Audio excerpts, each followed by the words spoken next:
Petit Noël deviendra grand, conte de Jacques Rivet, illustré par Jésus Gabon, aux éditions La Nacelle. Le vent ne soufflait jamais autour de la maisonnette où Petit Noël vivait avec sa maman et son frère. Et son cerf-volant ne pouvait pas voler. « Je vais chercher le vent, » dit Petit Noël à sa mère. « Je vais lui dire 2 mots. » Le voilà parti, son cerf-volant sous le bras. Il traversa la grande forêt, franchit la rivière et la plaine et entra dans une petite ville. Il fit halte au café. « Bonjour, cabaretier. Voudriez-vous, s'il vous plaît, me donner un verre d'eau? »« As-tu de quoi payer? »« Je vous laisserai mon cerf-volant en échange. Il est beau, il vient de Chine. C'est mon père qui me l'a envoyé. »« Affaire faite, » dit le cabaretier, et il lui donna un verre d'eau. « Savez-vous où je peux trouver le vent? »« Il ne souffle pas par ici. Mais si tu escalades la colline à la sortie de la ville, tu le sentiras. »« Merci. » Petit Noël prit le chemin de la colline et monta au sommet. À l'abri d'un gros rocher, il entendait sur l'autre pente un souffle puissant. C'était le vent. Petit Noël l'appela. « Ohé, le vent, écoute-moi !» Inutile. Le vent n'écoutait pas. « Je t'obligerai à m'entendre, » murmura le garçon. Il redescendit en ville et alla trouver une lavandière. « Pourriez-vous, s'il vous plaît, me prêter une bassine et une savonnette ? » Tu me rapporteras la bassine. »« Promis, madame. Merci. » Petit Noël gravit le chemin de la colline. Il marchait lentement parce que la bassine était pleine d'eau. Il parvint bientôt au sommet et se mit à l'abri du rocher. Il posa la bassine par terre et y pétrit la savonnette. L'eau moussait et moussait. Alors, le garçon poussa la bassine en plein vent. Immédiatement, la tempête chassa la mousse en l'air en faisant des milliers de bulles de savon. Le spectacle était merveilleux. Oh, mais qu'est-ce que c'est que ça? Oh, c'est rudement joli. Et le vent s'apaisa. Les bulles irisées flottaient en l'air au soleil. La voix s'extasiait et d'autres reprenaient. Oh, quelle beauté! Mais qui est-ce qui fait cela? C'est moi, dit Petit Noël en quittant son abri. Comme le vent ne soufflait plus, l'enfant se tenait debout sans danger au sommet de la colline. Il observa une machine en bois aussi haute qu'une maison et une vingtaine de nains vêtus de rouge autour. C'étaient les ouvriers qui actionnaient la manivelle de la machine à faire du vent. Ils rejoignirent l'enfant. « Comment fais-tu ces bulles ?» Le garçon leur donna la recette de l'eau savonneuse. Les nains applaudissaient.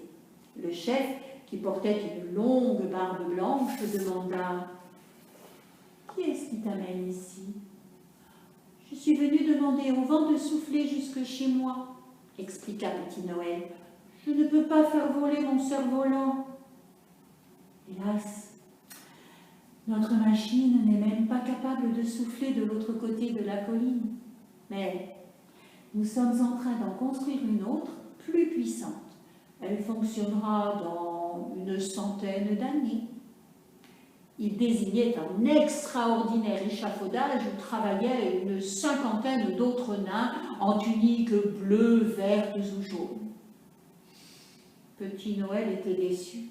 Mais les nains ne cessaient d'admirer le prodige des bulles de savon et se réjouissaient de les voir monter dans l'air pur. « Écoute, » dit leur chef, « tu nous as fait plaisir, nous te ferons plaisir à notre tour. » Et il tira de sa poche une minuscule boîte en carton. « Je te fais cadeau de cette boîte magique. Il te suffira de l'ouvrir pour en faire sortir les jouets que tu voudras. Oh, merci beaucoup, dit Petit Noël. Il fourra la boîte dans sa poche, ramassa la bassine et s'en alla. Les nains attendirent qu'il eût dépassé l'abri des rochers pour remettre en marche leur ventilateur sur l'autre versant de la colline. Petit Noël rapporta la bassine à la lavandière.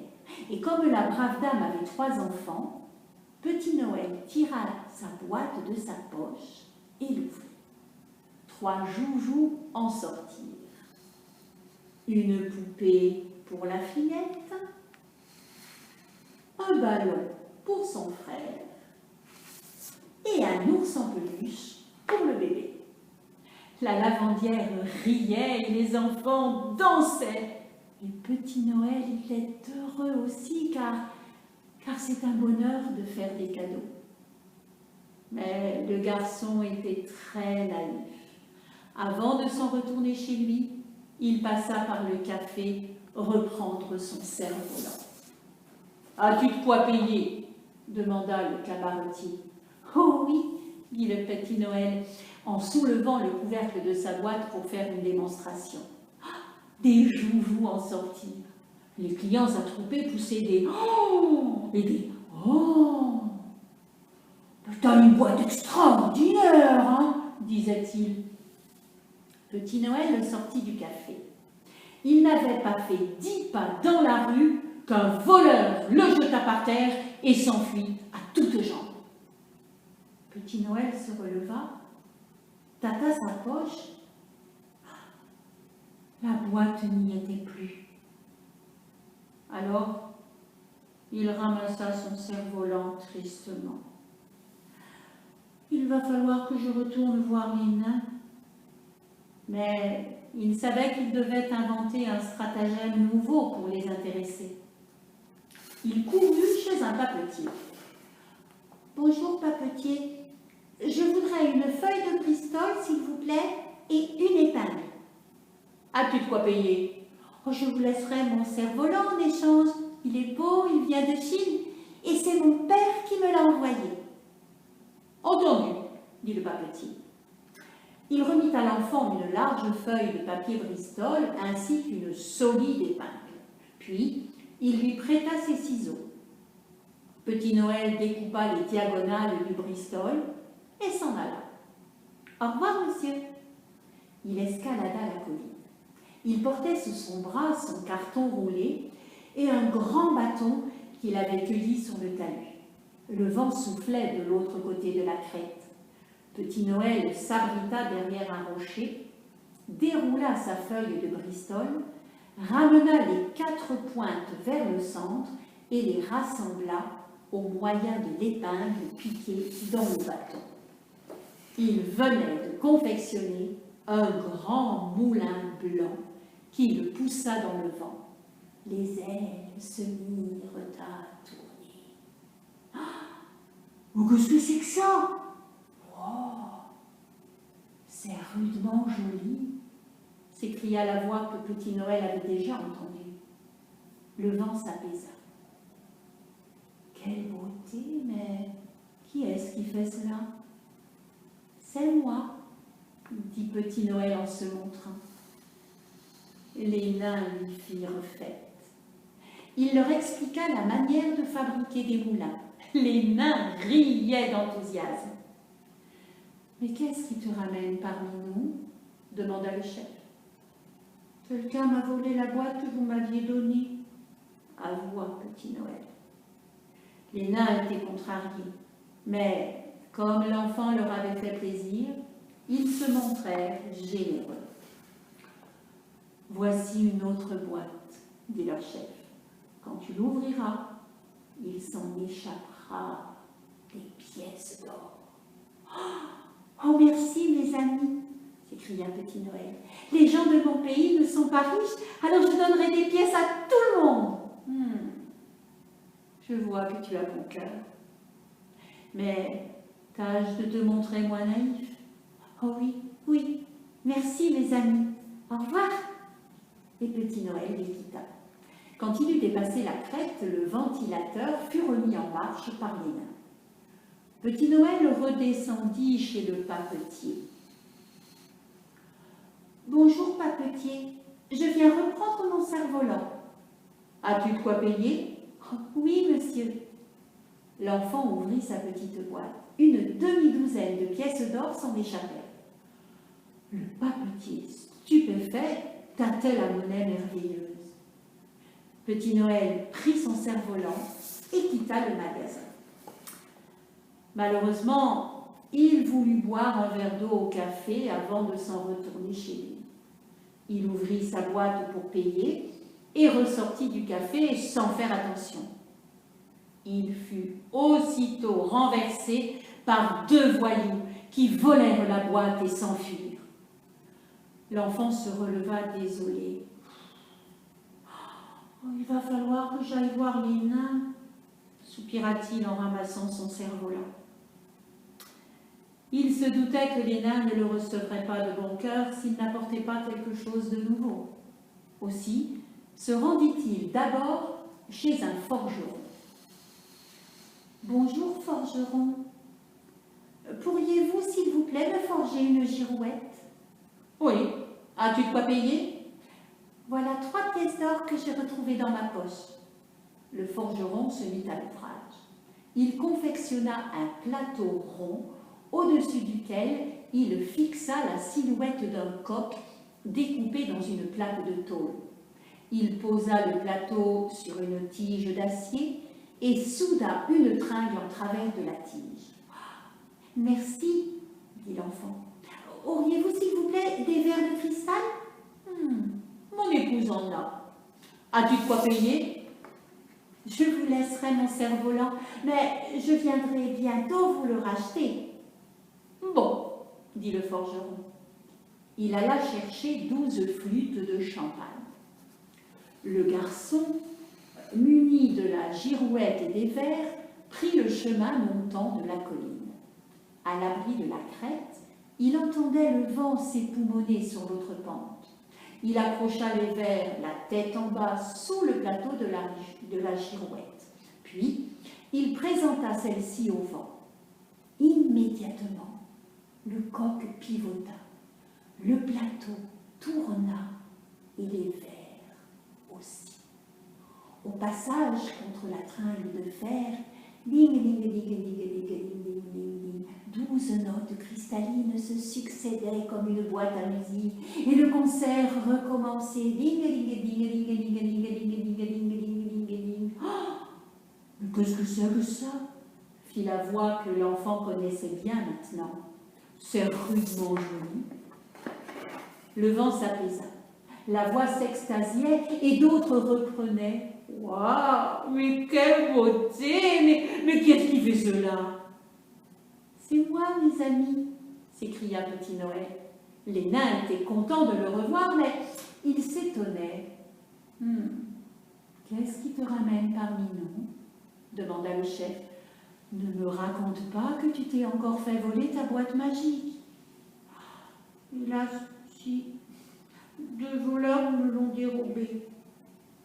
Les nains fronçaient les sourcils. Mais comme leur visiteur leur avait offert un concert, ils firent un nouvel effort. Prends cette 3e boîte. Je ne te révèle pas ce qu'elle contient, mais elle te sera utile. Et tâche de te montrer moins naïf. Oui, merci. J'en ferai profiter tout le monde. Au revoir. Adieu, répondit le chef des nains. Petit Noël s'en alla. À peine avait-il dépassé le haut de la colline que le grand ventilateur fut remis en marche. Petit Noël revint chez le forgeron et posa sa boîte sur l'enclume. « Je suis venu racheter mon cerf-volant. » Il souleva le couvercle de la boîte. Savez-vous ce qui en sortit? Un énorme soulier clouté. Et ce soulier invraisemblable se mit à courir tout seul vers la rue. « Mais qu'est-ce que c'est que ça ?» s'écria le forgeron. « Je ne sais pas. » « Suivons-le !» le forgeron et Petit Noël s'élancèrent à la poursuite du soulier.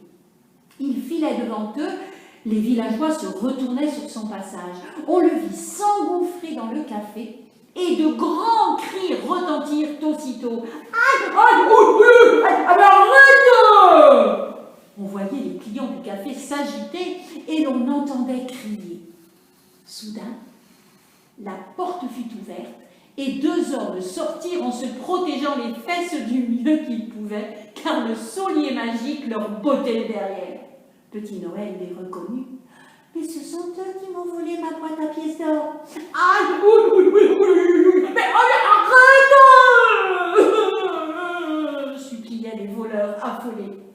Ils coururent vers Petit Noël et l'un d'eux lui jeta quelque chose. « Reprends ta maudite boîte et ordonne à ce soulier de nous laisser maintenant !» Les voyous s'enfuirent, ils quittèrent la ville. Les gens applaudissaient. Mais le soulier repartait déjà. Mais où donc allait-il? Tout le monde le suivit. Il trottait vers un magasin tout neuf, un magasin de jouets. « Oh, j'ai compris, » s'écria Petit Noël. « Il va voir le voleur de ma première boîte. » En effet, l'homme venait d'ouvrir le magasin grâce aux innombrables joujoux que la boîte magique produisait. Le soulier se jeta sur lui.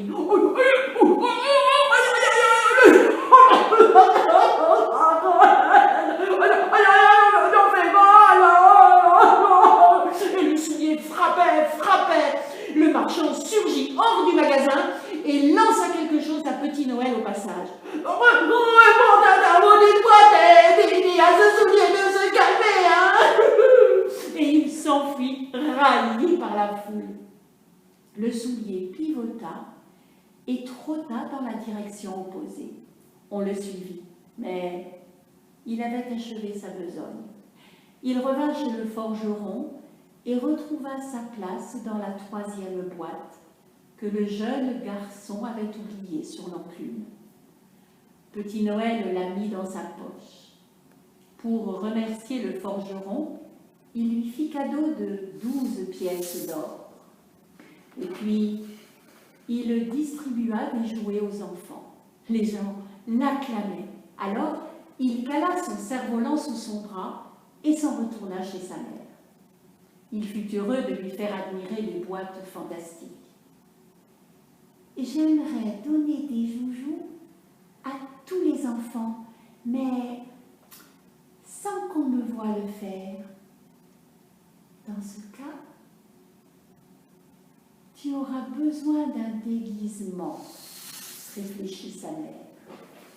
Elle cousit pour lui une houppelande rouge et l'affubla d'une barbe blanche en coton. La nuit venue, Petit Noël parcourut le village avec ses boîtes. Pour que les enfants découvrent les cadeaux au réveil, il les faisait tomber par les cheminées. Chez les pauvres gens, il laissait même parfois des pièces d'or. Il était heureux de faire plaisir, si heureux qu'il décida d'enchanter les enfants de la terre tout entière. Ainsi, il devint le Père Noël. Et